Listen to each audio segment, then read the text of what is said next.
Welcome to the Sold Out Radio 1045 9th birthday celebration, night one.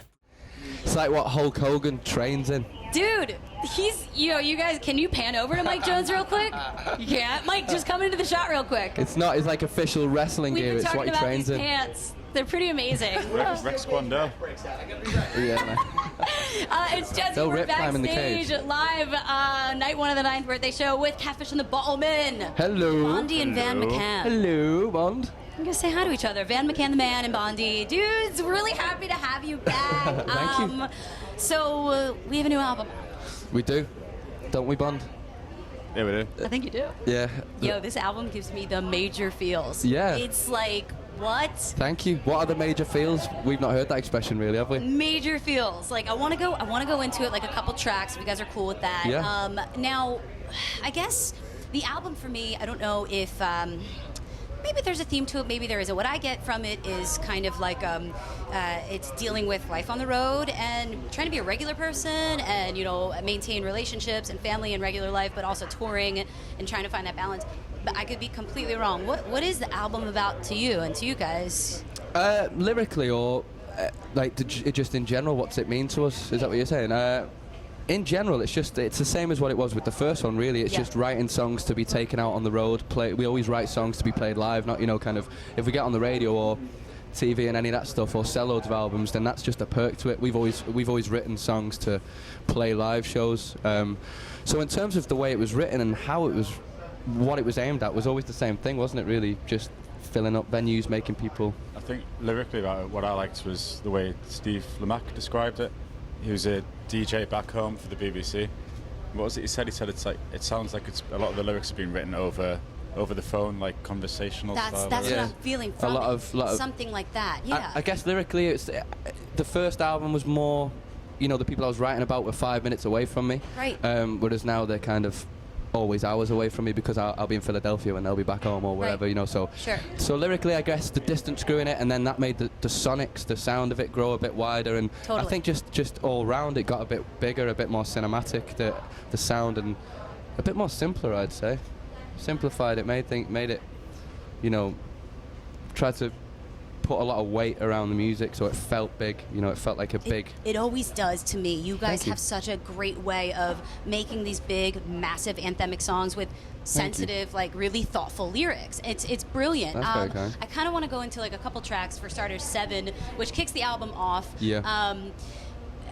How long had you had the idea for 7 in your head? Because I know that I think you knew that you wanted to call a song 7 for a while. Yeah, and yeah. You were thinking about this idea of 7. How long were you working on that whole concept for 7? As long as it takes to listen to it. Sure. That's how quick they kind of come, really. It's that as soon as we've got or I've got like a kind of blueprint of what I want the song to be about, or who I'm writing about, or where I'm writing about. It just comes naturally because I don't try and I never try to be poetic about it, or what's the word when you try and disguise something? Using metaphors or anything like that. It's all quite matter of fact. Yeah. It's very like mean what you say what you mean kind of stuff. So it never takes long to write, really. But 7 was the first one written for the whole album. That's why it's the first on the album, the first one we learned, first one we played live. Probably my favourite. And the first line is about Larry, who's our guitar tech. He's over there, like our best mate. Oh, He's been wow, with us since we were kids. So yeah, it opens. I think it's the first album that we know that opens with the word Larry. So he's pretty happy with that, you know what I mean? He's pretty happy with that. Yeah. That's pretty awesome. Happy So right after 7 is Twice. Yep. Okay, now Twice That's has number 2 as well. You having that? Twice and 2. has a couple lines in it that I just hang on every word. Like, you're talking about just like that 9-to-5 job, that like hate working for the man type thing. Like, did you guys have jobs like that you were like...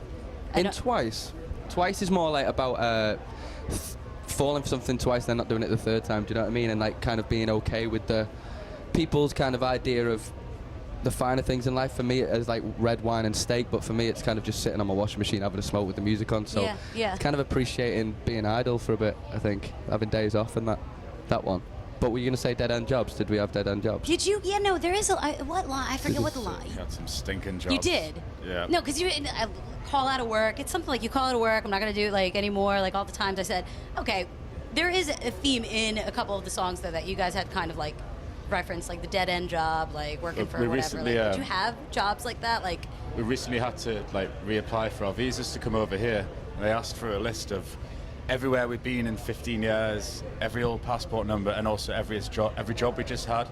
And all I could think was like, good God, if I was to list a reference or every boss I've had, Dude. and they actually contact them for a visa that I need to get, I'm not coming to America. It was a lot. 15 years of all our past. We had to go back to when we were on holiday at like 9 or something. Yeah. Nuts.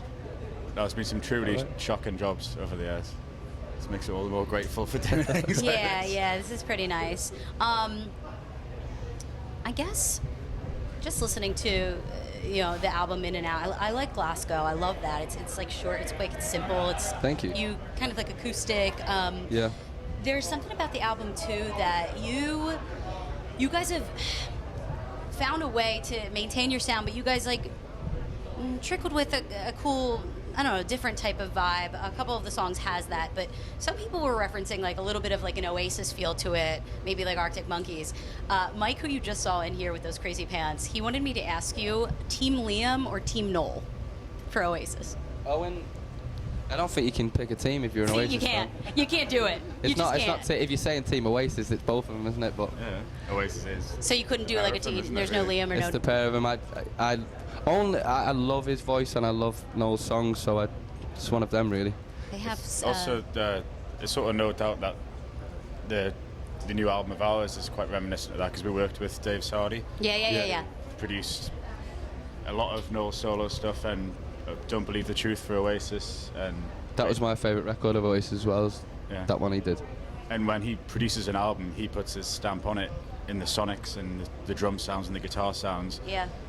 But because he worked with Oasis for a few albums, that's why our That little bit of new a record has that channel same of stamp, that. you know? Totally. Don't mind those comparisons though. Don't Arctic mind and it at Oasis. all. They're both decent. Them, I love them going up. What was I gonna ask you? I guess I have a couple of Twitter questions for you if you guys are cool for asking, because cool if I ask, because a couple of people wanted to know things. Yeah. What was it? Like a couple of days ago, I was like, is there anything you want me to ask the guys?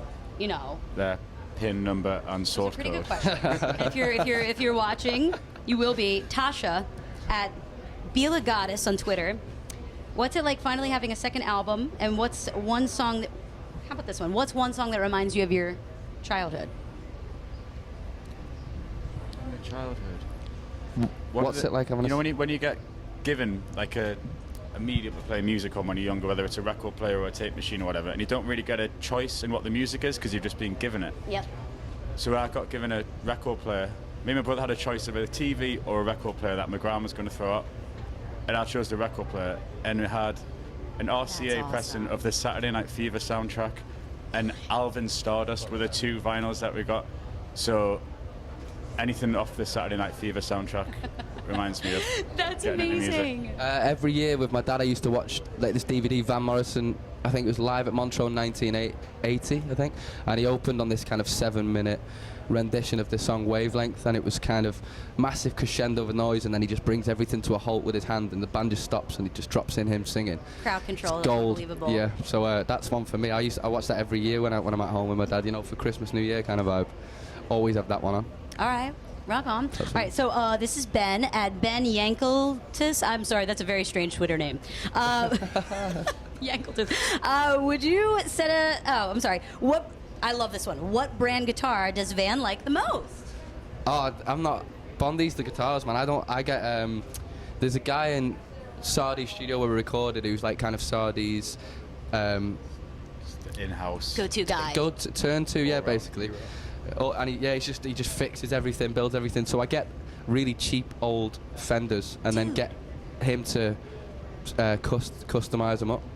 That's just awesome. put one. I'm really simple with guitars. I just have one volume knob, just up and down, louder and quieter, and that's it. Yeah. Just play chords. Bondy's the man with the guitars. What you like? Oh, I think in terms of, if you're talking brands of guitars, we're Sure. both pretty bland. Not bland, but nothing out of the ordinary. No obscure old catalog guitars or anything. It's just Fender. He plays Okay. Fender, I play Gibson. Okay, all right. I was thinking like maybe Carl Thompson, but I think he does basses. He does like all for Les Claypool, those like super, super awesome basses. All right. One more. We'll do one more. Oh, I think that was a selfie. I turned over. Oops, that's me. All right. Do you have any pre-concert traditions from at Lavender Chaos? We go for a little smoke together, don't we, and put the music on. So, Have a little moment. Not mundane, but just the same thing we do from the moment we walk in the venue in the morning. Just stick music on, sit and play songs to each other, have a smoke, and ease our way into the gig and the day. Yeah, we kind of. You're already, as soon as you wake up, you're prepared for what you're about to do, really. So, just always, as soon as you wake up, you're excited to play. So the rest of it's just kind of biding time until you actually, go and rock it. Rock on. All right. All right. Well, you heard it here first. Catfish from the Bottlemen, Bondy and Van McCann. Thank you you. guys are gonna tear it up, and I have to say, you're my favorite band on the bill. Thank you. Because it's these Very big, kind. huge songs. I can relate to. I hang on every word. I can relate to them, and I'm really excited for you guys. And congratulations on the second album. Thank you. Question, real quick. I'm sorry. The alligator biting his tail. Does that mean anything to you? No, it was always around. Because it was around. Where did that come from? It was always around. An alligator was always around. Okay. As in, not literally, like as in the artwork. It was physically. Yeah, we were recording. There was alligators It everywhere. already scares you into getting a good take. Yeah. Just let but alligator roam around the control room. Okay. So I kept driving past this bar in New York on the way to see a friend when I was writing, and it was called the Alligator Lounge. And and when I was writing the songs, I never had anything, so I used to call the demos the Alligator Lounge because it stuck in my head. That's awesome. So when it came to the album, that was kind of floating about, and then it became The Ride because of the lyric in the last song Outside on the album. Yep. So yeah, that was just kind of what the demos were called when I was demoing, so I needed to name them something. So but the alligator was for that, the demo idea. I love it. I love it. I love it. You guys are going to kill it tonight. Thank you so much. Thank you so much. Backstage, 9th birthday show, night 1 with Catfish and the Bottlemen. Bye, guys. Thank you.